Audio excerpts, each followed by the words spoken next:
Hello hello hello और आवाज बढ़ा भैया एक बेर भैया के सम्मान के लेल एक बेर जोरदार ताली आय अपना सबके भूमि पर भैया आइलखिन है। शानदार सम्मान भैया के चादर।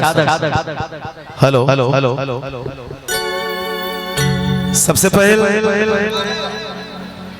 दरबार में उपस्थित रंगमंच में आशीष और जते क्यों मेला में एक छोटा सा कलाकार शंकु कुमार के देख रहे थे। सबसे पहले हम दोनों हाथ जोड़ के आज सब क्यों के चरण में से छू नहीं सका, लेकिन समझ लिया जा सब चरण छू ले लो और अपने सब को एक बार जोरदार ताली बजा दियो प्रोग्राम में।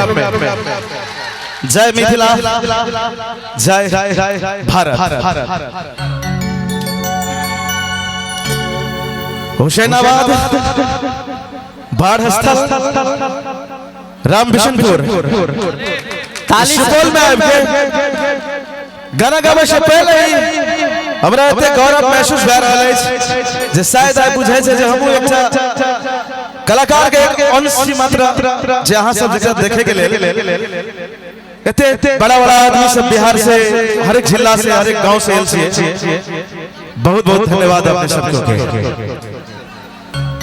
साथी आ सबके के बीच में आज पहिल बेर आयल छी, ते द्वारा कनी ज्यादा बाजला ना ता सभी ने सोचा जे ई कलाकार भाई ज्यादा बाजे छै क्योंकि हमरा ज्यादा बाजे ते नै छै, लेकिन जे दिल के बात रहे छै उ कहै ले बड़ी मजा आबै छै।